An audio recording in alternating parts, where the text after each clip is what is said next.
Hey,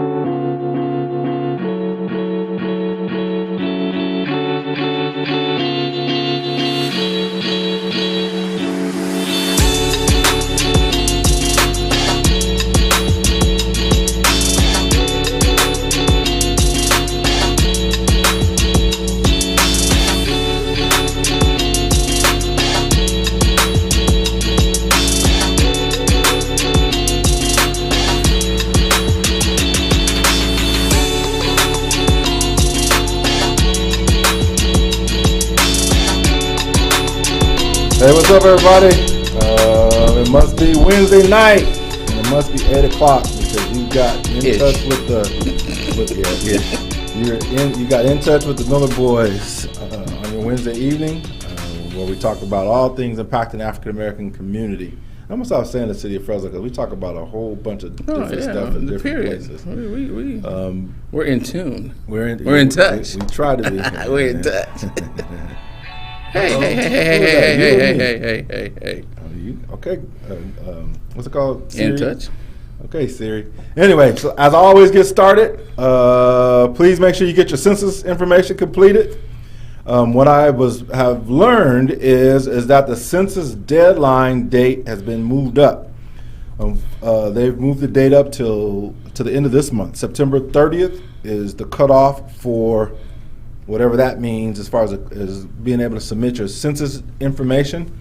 From what I'm understanding, that Congress is going to take some other action, in particular the House of Representatives are going to take some other actions to extend and maybe even go over into 2021 to be able to count people in the census. But please don't wait. Go to 2020census.gov. 2020census.gov. Please complete your census information. Remember, the census information is about your house and how many people are living in your house. So they're going on your address and all the people that are living in your house, whether it be full-time or part-time. So count everybody, babies, grandparents, your son, your 21-year-old son who's only there 3 days a week. He's there part-time, and there's a way for you to count him in the information that you send in. So please get that done. And I encourage you also to help people get that done. All you need is people's information, their address and their personal information, birth dates and things like that to log them in and get them accounted for. But it's very, very, very important that we get that done. So that's number one. Number two, I want everybody, as soon as we get off today, or even while you're, some people can't do it, but even those who are listening to us right now, to go to vote.org and check your voter registration status. That site is applicable to anybody who's a registered voter in the United States. It will take you to your specific state, your specific county, and will tell you exactly where you're registered to vote. And if that information is wrong, you've moved, it's inaccurate for some reason, there is a secondary step on there where you can actually go and register. At least in California, I know you can go and register through that site for this election. And then lastly, what I've been hearing from everybody, and I totally agree from this, is for this election cycle, you need to do two things. One, first, you need to make a plan. How are you going to vote? What are you going to do with your ballot when you get it in the mail in California and other places? How are you going to get a return? Are you going to use a mailbox, the U.S. mail? Are you going to use a drop box? Are you going to take it back in person? Come up with a plan about how you're going to vote. And then secondly, vote in October. Do not wait till Election Day of November 3rd to cast your ballot, because there's all kind of shenanigans that's going on out there, and who knows what's going to happen. You may be in the midst of a tornado or a hurricane, anything by that time. Please make sure you make a plan about how you're going to get your ballot completed and turned in. Secondly, please make sure that you complete that process and actually cast your ballot in October. So with that, that's the two things I wanted to make sure that I got off my chest. Gmail. What's up with you? Just being beautiful, man. You know how it is. Just keeping a smile on my face, keeping my spectacles on so I can see, keeping my hair long and lush so it can blow through the wind as I travel the byways of America. You funny. You are hilarious. Hey, by the way, you got a fan, man. You got a couple fans. Oh man, they can't see me. That's okay. They hear you. They can't. So I've been on. One of the things that's happening is that I've been asked to be on these different Zoom calls and some other things. So last night I was on something called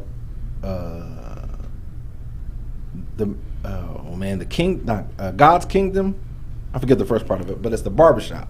And there's a bunch of brothers that are associated with West Side Church of God, Pastor Binion, who put together this conversation where they're talking about different things. And so it's probably age range, and most of the brothers probably would have been mid-40s on average, mid-40s to 50. And it was interesting. It was good conversations. It was across the country. So we had a brother on there from, I think he was in D.C. I know he was on the East Coast. He was on the East Coast time frame. Because when we got off, it was 8:30 to 11:30 for him. He was talking about that. So, brother from the Midwest, out of Chicago, and so that's the third types of conversations that I've had like that. Have you been invited and participated in any types of community conversations? Just with little cousin Takari. With the 555? Yes. Talk? No. Yes. 559 talk? Or yes. Talk 559? Yeah, that's the other one. There's a group also that I've been invited to come in. I can't always do it because it's on Wednesdays. Is with a group of 30-something-year-old brothers mainly that are all most of them are in education with psychology, counseling degrees, that type of stuff. And so they're talking about mental health issues as it relates to African American men. That would be interesting. Yeah, I'll send you the. It's with Murray with Pastor Murray. No, he's been a guest on the show before. Darrell. Darrell. Okay. Darrell Murray. He's part of that. Also, they'll put it together. I like. And you know what his background is. So I'll make sure when they send me the invitation, I'll make sure that I send that to you. Okay. So I just find it interesting that these types of platforms are starting to present themselves. And as much as people, including myself, complain about being isolated from each other and not having the personal touch and having to do all these Zoom meetings, I'm finding that people are being very, very, very creative with how to use this platform, this digital platform that we have, to be able to meet a need. And so that's why the question came up, if you were participating in any of those other than the one with I look at it two different ways. I don't have a problem getting involved in discussing and shooting some ideas and interesting information out there in the world and understand. But yeah, we can't meet in person anymore, and so people are finding out that Zoom and what's the Microsoft whatever it is the way to go, so that you can still meet on person, get your point across, get your understanding across, and have that intellectual properties. And what they've also found out is that what the devil is with social media is that you can hide and you can listen and you can be a voyeur, because pretty much your punk ass ain't gonna get out there and want to say nothing. So I understand that's Gerald Miller's. But that's true. I mean, there are people that do that, but there's also the flip side of it, that some people use that as a platform to get it all out. Yes. Oh, yes. There's always extremes. Marcus was, and so I'm gonna take this to my city question. And Marcus was telling me about some kids at a certain high school that starts with a B were kicking their instructors out of the meetings. I don't know. I'm not technological. I'd rather sit in my backyard and watch the squirrels run around and have intellectual thought and meditate instead of doing those types of things. But I guess the students were kicking the teacher out of the platforms. I guess there's a way on Zoom you can do that. You have to be a host, so they must have hacked in. I don't know. He said somehow that they can, when you can, you can relinquish the. I don't know, man. And I'm assuming that these teachers out here are just as illiterate in this computer stuff as I am. So my thing is that people have asked me, how do I feel about, the same questions that we have here. How do I feel about the current condition of school? Mm-hmm. And then the conversation, for me, it's always, I don't think they should be in school right now anyway. I think that they should wait until the virus, for COVID-19, the solution, the vaccine, thank you very much, is presented to the world, and then we should go back to doing what we're doing. If you want to have an informal study sessions, then we can have informal study sessions where you can bring these kids, track them, bring them into loose discussions and things of that nature. I think that would be fine. Most people, the working class people, are saying, yeah, these kids should be going back to school because, what about the parents? We have to work and we have. So in essence, what you're saying is that you need the school to babysit your child while you're at home doing whatever it is that you are doing. Most of these parents, I'm assuming, maybe work 2 or 3 jobs. I mean, not 3, two jobs, or at least 1 or 2 jobs. But if you think about it, they can't go to work anyway because you can't socialize. But that's like that argument though is what came first, the chicken or the egg. The people who were working multiple jobs are saying the kids should go back to school so we can go back to work. Right. But they can't go back to work not because of the kids, it's because of the virus. They ain't got no job to go back to. And some of them. Let's not say all of them. Yeah. And so it's one of I see it as one of those secular arguments that there is really no. And then the other one, 1 is my way. 2 is the kids should be going back to school, so that the parents can go back to work. And 3 is kind of in that babysitting realm. Well, you have kids at home now with the stupidest parents who can't even figure this stuff out. So.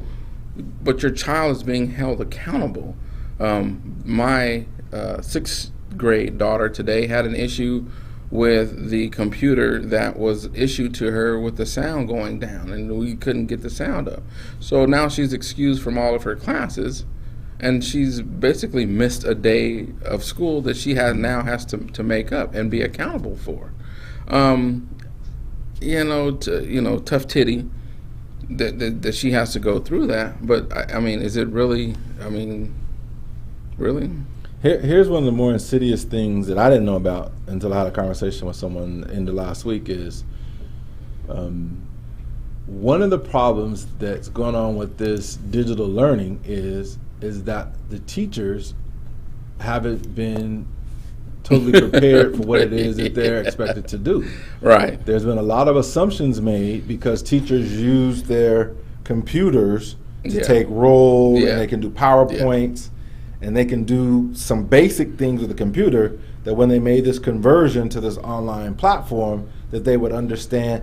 Windows 10. They don't understand all the operations that goes along with these units. So I applaud our higher education systems. You cannot teach a class at Fresno State. You cannot teach a class in State Center unless you've been certified as a online instructor, where they take you into that platform. And at Fresno City, I believe the process is 4 days, if I'm not mistaken, where they actually walk you through all of the expectations of the platform you're using, all the functionalities within inside of that platform, and how you can use, maybe if you're good with PowerPoints, how you can take your PowerPoint and now upload and put that into the platform that you're expected to use. A lot of the school districts said, okay, teachers have all these, they know how to do PowerPoint and stuff, so all they're going to be able to do is just upload all that stuff, but there wasn't that checking for understanding, which is a teacher's term, educational term. Anytime you instruct somebody in something new, you're supposed to check for understanding. And if they can't tell you what it is that you just taught them, you just had a conversation. There's no teaching going on. And so I think that's part of the misnomer. And what you're sharing about the school with the B, obviously the student's knowledge of the platform that they're using, of course, is way beyond what their teacher is, because that's crazy. That teacher had to give hosting permissions to a student in the class at some point in time. Because in order to kick somebody out of Zoom, you've got to have hosting privileges. I don't know nothing about it. I know at least that much from. But that's and then the other part about it is who's ultimately responsible for that. Fresno Unified. Yes, but who directly is responsible for that? That principal of that school. The principal of that school. That's where that report should be going, and that's who should be getting that information to be able to go back in there, because that principal's got a class that's not working. And that's a duty of a site principal, administrator, or a vice principal. But somebody administratively has got to be on the hook for that. But that's crazy that the kids are kicking their teacher out of Zoom. Mm-hmm. So, people are getting better with Zoom. Of course, with the more technologies. But kids, the young folks are always going to be more. You do realize a chicken can peck a piano to make it sound like a. Yeah. Okay. Yeah. A monkey can. Hey. Like even I can get on Zoom. So those are my pet peeves there, for the city and the school district. It's just, I understand. I get it. We're gonna fight and muddle our way through this, but we're not gonna be our best doing it. And I've learned later in my life that I strive to be a pseudo perfectionist. I like things in order. I like things on time. Because it's less worry, it's less stress. I had to teach when this is going on today with my sixth grader. I'm having to have a lesson in house about stress and coping mechanisms and why. Don't let this bother you, and how you guys will get a kick out of this. How that is a managing strategy of the oppressor. Is to have you in situations like this where you're stressed and then you're off guard and then you're constantly trying to fit yourself back into a comfortable situation. And so that's why I told her, hey, if it don't work, it don't work. We'll dismiss this and move on, And so, yeah. She'll be fine. This is probably her first time dealing with this type of situation, and she'll come up with her own mechanisms. She'll do exactly what I tell her. She'll be fine. She's a very I don't know what the right word is. She knows how to. She's a very cerebral child. Correct. So we don't want to get her thinking. Intuitive. We don't want to get her thinking about the negatives and the stressors, and because that brings about. Depression, and I think that this is the gateway drug into a lot of kids' depression in the future. And this is going to stress a whole lot of kids out, and then we're going to be looking back at an epidemic of why is little Johnny so stressed? And little Johnny is stressed because in the sixth grade he couldn't get on his computer and there was nobody there to help him and walk him through. By the way, we're never going to go back to the way education was. So the brick and mortar buildings, sitting down in classes full of 40 students at a time and stuff, we're never going to go back to that. Okay, so that brings me to my conspiracy theory, and we'll work that out. But successful schools will institute some type of hybrid system where there is some direct one-on-one instruction, which is still the most effective way to instruct any person. But because of all the things we've got going on, wearing masks is going to become a norm, just like they've been doing in Asia for I don't know how many years. Wearing masks here is going to become a norm. Social distancing is going to be. You saying no? Nope. As soon as the virus comes in, that's going to be all out the window. I really do believe that. Okay, I got you. I just don't. I can't ascribe to that because the reason why the Asian folks went to it was because of the SARS was the one. No, they went to wearing masks because of the soot and things in the air, the bad environment. They got hit badly with one of those viruses a few years back as well. Well, you had H1N1, chikungunya, SARS. I'm not sure which one it was, but I know that one of them got hit. China in particular got hit pretty significantly with one of those viruses over there. Because I remember it was in their subway. I remember that was. So the question that I would have to use a little pushback on that is, after the 1918 was it pandemic, and they put masks on, they took masks off. That you think that we're in a different time space to understanding education? Well, from what I understand, basically in that pandemic, the virus disappeared. Basically, they went from having people having infections to people not having infections because there was never a vaccine, unless I didn't do enough research. I don't recall them ever coming up with a vaccine for that. They came up with protocols for how to deal with it, but that virus basically went dormant. And now it's back 100 years. Well, I don't know if it's it's not. I don't Well, know they're if not it's going to be able to necessarily track and same- tell you. yeah, If that's well, all. here's another question. Okay, because we're sliding off of the. Before we get away from the education, here's the other reason why I think that education is not going to be the way that it is. It was kind of like that already with some of the kids that couldn't be, homeschooling and things of that nature. If you remember, well, two things. If Donald Duck Trump gets back in the White House, then you're going to see a whole revamping of your educational system, because this is a gateway into what Bush tried to do and Reagan tried to do when they tried to privatize the school system. You got to remember that everything on the Republican side is about money, money. So they're going to try and, like I was watching the piece, a documentary on New Orleans school. There's no public schools in New Orleans. They're all Basically sold them privatized, all out. right? So that's where you're going to start getting vouchers to go to these different types of schools. You know where all the money is in education, right? I have no idea. Textbooks and publishers. Okay, so let me ask you this question: do you think that there's more money in Fresno Unified going to textbooks than there are going to children's seats? I can't really say seats in the chairs. Showing up every day, either online or in a brick and mortar building? In the state of California, Okay. there's a law that requires a district such as Fresno Unified to give every student a textbook. It's a California state law. How much does a textbook cost? $100. I'm guessing Okay, $100, let's say, $150. we can say $200 a textbook. How much does one student? How much does the school district get paid for that one student to sit his butt in the school seat I should know this. per day? $4,000 roughly. A year? Mm-hmm. Okay. So that one textbook that you have to buy one time for $200 does not outweigh a child being in that seat all year long for $4,000 at the end. Remember, it's 4 subjects.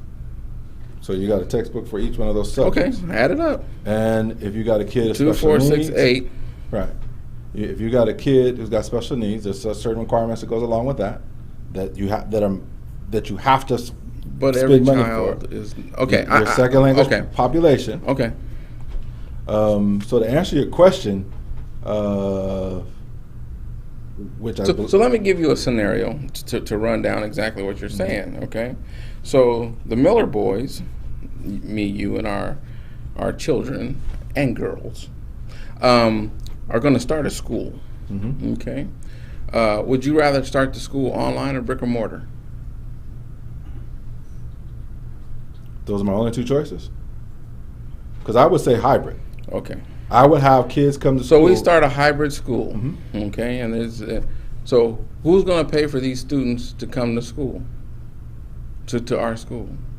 Part of it's going to be out of ADA.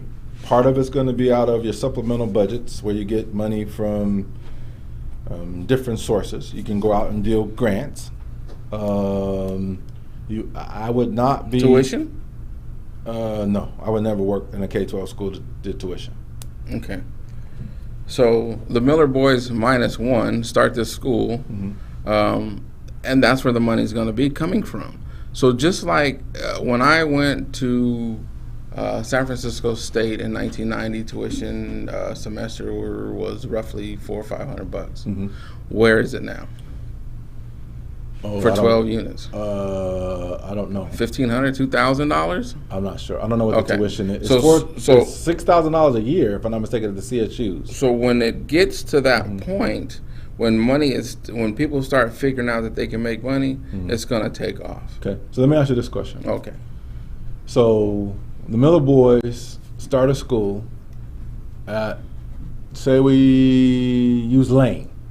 That's our neighborhood school, or was in our neighborhood. We take over Lane and we start this school, and everybody's got a voucher. Okay, and we got 100 slots. You said $4,000 a voucher. Yeah, that's for the year. Okay, right. So got 100 slots. Okay, where are we going to get those 100 students from? They're going to be begging and breaking down our door to get in the school, because we're going to have the best of education that society can buy. Correct. So that means we're going to take the best from all over the city and probably externally into the county. We're going to take the best 100 students that we can get because Okay. everybody's going to be knocking down because of the product we got. Okay. Okay. Where do those kids in Butler Park who are not the best of students, who do not have all of the abilities to go, they're not mobile, those type of things, where are those kids now go to school? If we only got, let me ask you this, because you've interjected another part of this into the. well, that's what happens with vouchers and school choice. Okay, okay, then I'll answer you. The question, the answer is, I don't care. See, but that's not where Darren Miller is. I said the Miller Boyzzz -1. We got to care about. We've got to care about every child if we're going to make our society a positive thing. And But if we create an educational system that is isolating students, in particular the have-not students, we have done nothing but perpetuate the negativity in education that we have going on right now. We need to create an educational system, a public educational system, which is highly skilled, highly informative, and highly accessible to kids in their particular area. The Miller Boyzzz Academy will put 100 students into the world that will do exactly that. Okay, there's 72,000 students. We use because Lane is in Fresno Unified. There's 72,000 students that are being served by public education in Fresno Unified. Okay. If the Miller Boyzzz only take our best and turn out 100 of the best, what about the 71,900 other students that's in Fresno Unified? And I know what you're saying. That's not my problem. I wholeheartedly disagree with you. That is the problem of the city of Fresno. Because the city of Fresno. Whoa. So now you're turning this into a social construct. That's what public education is. I'm talking about a private education that is paid for, as the Republicans are talking to us about school vouchers. That's why they want to go to a voucher system, because they don't care. And I said, and I started the whole conversation off with, if Donald Trump gets reelected and this is what happens, this is what we can look forward to. Betsy DeVos has already tried this several different times. Mm-hmm. I understand where you're coming from. I would rather not see that happen either. But if we continue on the path that we're on and we're going on, that's exactly what's going to happen. This is one step closer to being able to open up a school totally online, as they do with the colleges now. They sent all these college students back to college, and now they're having these widespread COVID cases, and they're cutting these colleges in half and sending them all home. Well, you can get your master's degree. You might even be able to get a doctorate now 100% online. That's fine, but that's a right turn off of the highway that we're on again. How? Okay. That's the system that's doing the best with online learning, is our higher education institutions. Okay. And if you could earn a doctorate, and that's not fair to a 7-year-old to compare them to somebody that has already struggled and made it all the way through college. I'm comparing systems. I'm not talking about the individual. I'm talking about the system. Okay. The higher education system and how they deliver an instruction without having face-to-face instruction, they're light years ahead of where we are K-12 and being able to do that same. But that's your 100. Those are your 100. What you're talking about, I know you're talking about systems, but you can't go and pick up watermelons the same way you go and pick up tomatoes. It's the system of farming, but you handle the product differently.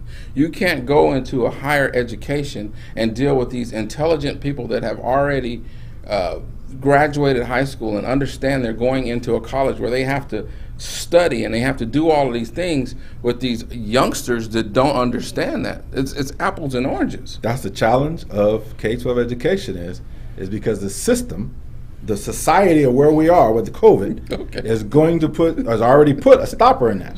And K-12 education has already got caught with the pants down once last March when they had to shut down schools, and all of a sudden, how are you going to educate? if you notice, Fresno State, who's been working on a something program, distance learning program, instantaneously, a matter of a week or so, they were 100% online. State Center Community College, Fresno City, Reedley, that system, almost instantaneously, was able to switch and go to an online platform. So let's talk about Fresno Unified, Clovis Unified. Are they going to be able to switch and go online? They've already proved that they can't do that. They didn't do it in the... So when they can't do it this year, how come they couldn't do it this year? They weren't prepared for it. Okay, they're going to be prepared for it next year? Well, I'm hoping that since they've got more time... Let's not hope. Well, it's all I can say, because I don't know. I'm not part of what they got going on. I can tell you that the results are is that they got an F grade in the spring, March to June. They got an F grade. K-12 education systems here in our area, for the most part, got an F grade of how when they shut down in March till June, they got an F grade. I can tell you, opening, it's been upgraded. It still would be, from what I'm hearing, a D or C level about how they're doing the instruction. You're telling me the teachers are getting kicked out their own Zoom rooms and stuff. Teachers in where? Chicago, New York, somewhere, they're getting ready to strike so they don't have to go back to school? They changed. That was New York. They changed it. So my whole point is that if you have a school, and this is going to be sad to say, but I'm waiting for Emmanuel to blow up and get sick based on, and I understand, your religious beliefs and God's gonna save you and hold your hand through this pandemic, and y'all playing with dynamite out there. But I would rather send my children, after the vaccine has been, to a private school, because I think that they would get a better education than in a public school. That's just me. I hear you, and then when you say a better education, you have to, what makes that? Because I'm not disagreeing with you. I believe that there are some huge advantages to going to a private school over being in a public school. But I want you to elaborate what those positive attributes are. Smaller interaction. Correct. Smaller classes.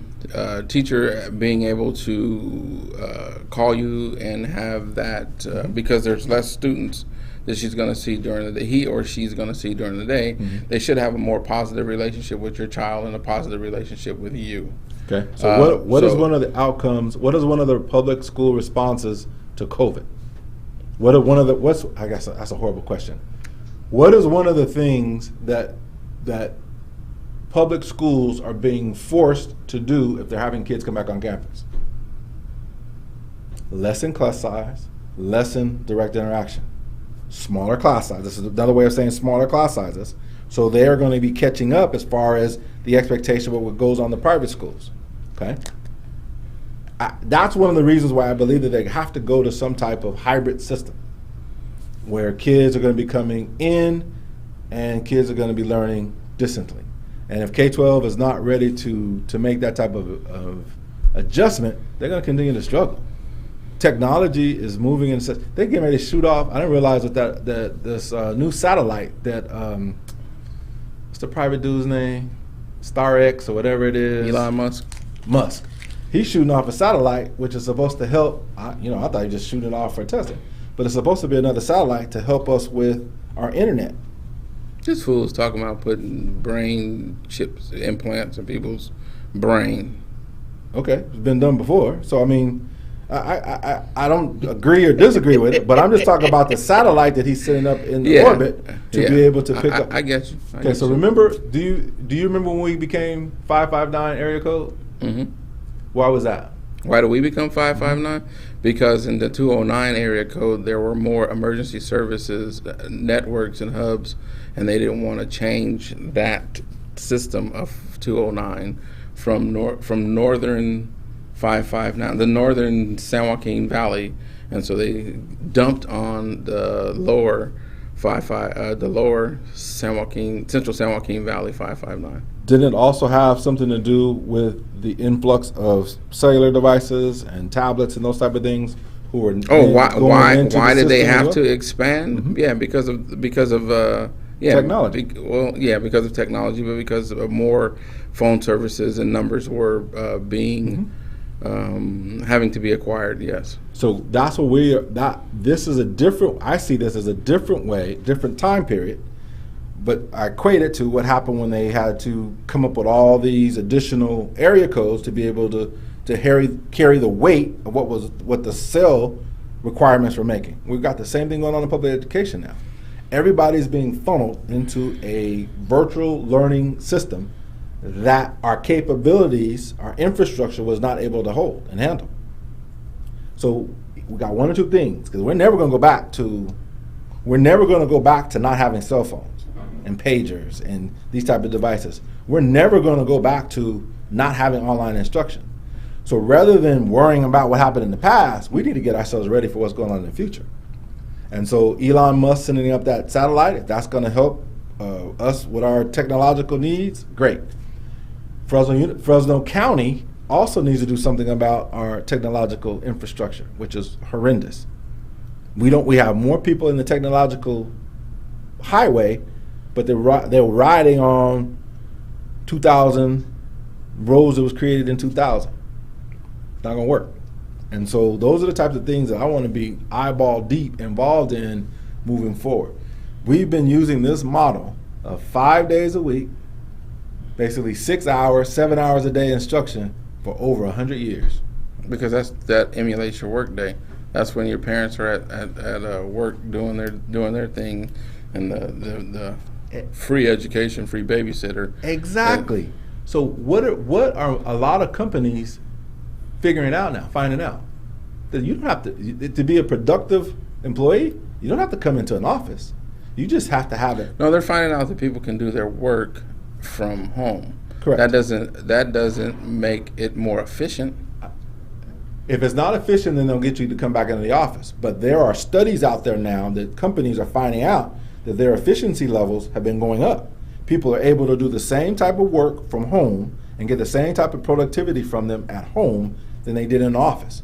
So why do I have to pay rent and mortgage and all these things on these brick and mortar buildings? We downsize this, cut our costs, and our employees, we give them state-of-the-art technology and accessibilities from their home, give them the proper securities, and its bottom line goes up for us.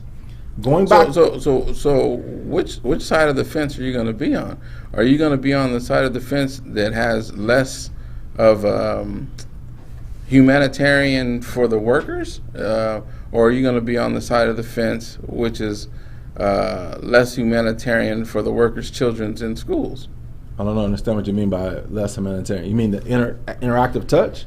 You're telling me that you want to educate children and do all of this for kids, and the whatever the Fresno Unified plus the 100 of our children that we're talking about, that I was talking about putting in the school, you care for them. Where are all those children going to find jobs? Don't know. A lot of it's going to be them working from home. Because the ones that are fortunate enough to find a job to work from home. But that's the direction that the business is going in. Banking and those type of those, they're doing a lot of stuff from home. They were already doing telemarketing. Well, how come it's okay? I get you. But I mean, and going back to school and education is a money grab. Unfortunately, it's a business. It's a business. It's a money grab. So no way, no how. So it's just like the prison, the pipeline, or prison industrial system, or whatever. You know, you're not going to cut that. So in essence, what you're telling me is we will never cut that spigot off because there's too many people employed in the prison industrial complex to, even though I feel that it's not right, to stop it. That's the new direction. But it is. But there's already inroads into that. I don't remember what that proposition was that they got the released low. So then what you're saying is we're going to run with this tidal wave of education and money and technology until we find the evils in it and start shutting it down. Public education will never be shut down. Why? Because it's public education in America is a foundation for so many things, whether it be good or bad. serves two purposes. One, to educate the population, and two, to put money in that educational industrial complex. Other than that, there's and to babysit. Public education. Public education, yes. That's what people learn to read. That's what people learn to education equate. That's where people learn to do their social. But you could do that at home. Not necessarily. If you're an only child, you may not have any social outlets at home to be able to understand what is appropriate for a 4-year-old or a 5-year-old, or you may be in a large family. So you're telling me that it's okay for single parents? Well, not okay, but it will have to be acceptable for those single children to be at home online, or your hybrid sitting there doing their thing by themselves? Yeah, I believe that there needs to be some type of situation in education moving forward. If education is to keep up with all the societal expectations and where we are, education has got to become more proficient at the use of technology. And right now in K-12, we did not do a real good job. And COVID-19 pulled our pants down and exposed us that we weren't ready. And so high school, middle school, high school is going to be way different how you're going to interact socially and those type of things than what you do K-6 or K-5, whatever. Kindergarten 1, 2, 3, there's got to be some type of exchange. There's got to be some type of gathering of young people, because that is where they learn rules. That's where they learn how to work together. The social contract. The social contracts that goes on. Washing your hands. Washing your hands and before social you contract. So that is one of the linchpins, the foundation components that goes on with preschool, pre-K. You can't teach that at home on the computer? You can, and there are people that do, but you also have a partnership, should be a partnership between home and school to get that done. Okay. And we've gotten away from that in public education. Well, at the Miller Academy, we'll teach your child how to wash their hands and brush their teeth. And you're going to have the best 100 you can ever see. 100 kids of the 72,000 that we have here, 100,000 if you add in the other school districts that we have here. Those 100 kids are going to be outstanding. My concern is about the ones that are outside of that. Well, my 100 will make a way for the other 70, whatever. Because that exact concept that you're sharing right now, that mindset you're sharing, is exactly the mindset that Fresno Unified had in the 70s. They had that whole magnet program, that whole Manchester Gate program, where you rape the rest of the city of their best and brightest, and you concentrate. Let's not use that term. Well, educational rape, that's what they did. Fresno Unified and what they set up in the late 70s and early 80s, no matter what. They educationally raped all of the outlying areas, Kings Canyon, Sunnyside, all those places. They took the best and brightest of those kids in the 6th grade, and even in the 4th, 5th, and 6th grade, going into 7th grade, send them to Computech. 5th and 6th grade, 4th grade, they sent them to Manchester Gate. And they left the rest of the kids who were not the best and brightest in their home areas, their home school sites. And then they didn't supply them with enough sustenance to be able to get those kids at the school. If they would have left those kids in their particular areas, those best and brightest, and sent those resources to those areas to serve those best and brightest where they are, there are other kids who get missed in the mix, who would have benefited from not having an isolation, which is part of white supremacy, is you isolate yourself. So we didn't have that mindset in education here in Fresno Unified about isolation, and we would have been communal and sent those resources out to those individual areas. Fresno Unified would be totally different. Totally different. And they would not have the years of struggles that they've had with African American kids, with Hmong male kids, with Latino kids, kids of color in general. They would not have had these struggles because they would not have had those isolationists. Because think about it, they created their own segregation. They created their own segregated system within inside of this. And it lasted for 36 years in West Fresno.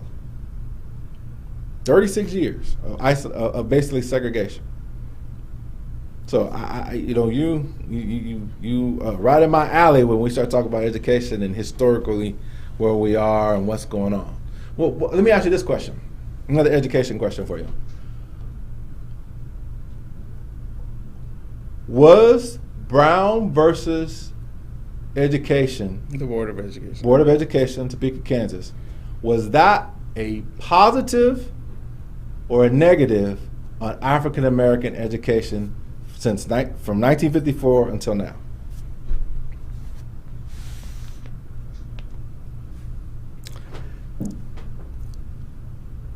And that is exactly what we're talking about. In the short throws, it was positive. Mm-hmm. In the long throws, it was not positive. And the reason that it wasn't positive in the long throws is because it gave a false sense of community to African Americans. Mm-hmm. It gave African Americans, I'm gonna get in trouble for this, the Jesus Christ theory that someone was gonna come and save you. Before that, it was actually better for the people that were in those different areas to learn a self-worth, a self-understanding from people that look like them. So those concepts of self-reliance in your own community was torn away by that concept. So my follow-up question is, you said it was positive in the immediacy. Mm-hmm. What was the positivity of the immediacy? The newness of the books, the newness of the schools, the newness of those types of things. But in actuality, what should have happened was the resources should have been left in those communities, and it should have been separated in those fashions so that the kids could have enjoyed the newness of their own instead of the newness of everybody's. The intentions of that court case, and remember, Thurgood Marshall is a fraternity brother of mine. I hold in the highest of esteem. He and I forget my other fraternity brother's name that was involved in that case as well. But the intentions of that case never came to fruition. Never.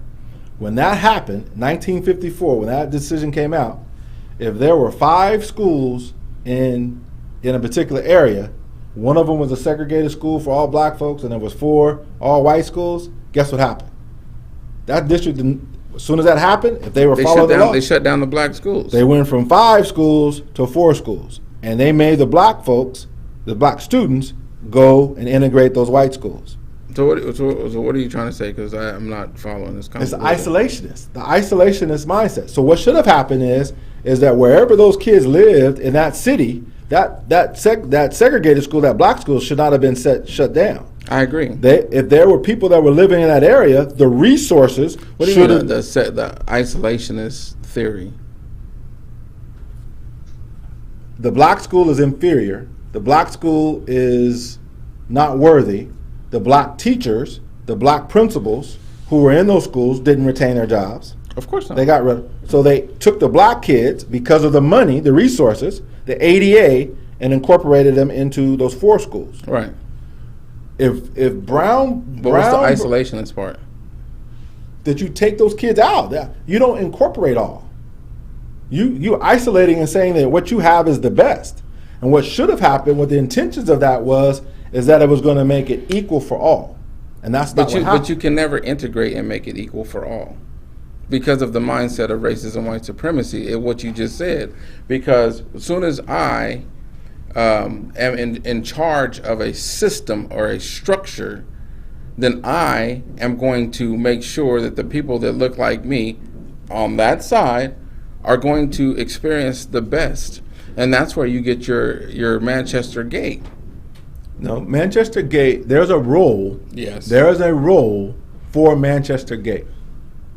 Manchester Gate, because you have kids in your system that are 12 years old. I'm confused. I've lost the tracking of the whole understanding of isolation. And Manchester Gate was for the exceptional kids, not just the kids who at a Kings Canyon Middle School who happens to be scoring writing and on their English component scoring at an 85%, at the 85th percentile, and maybe they're at the 79th percentile in math, and they're the highest kid in Kings Canyon, so they're the best and the brightest in Kings Canyon, that is not a kid who should have been going to Manchester Gate.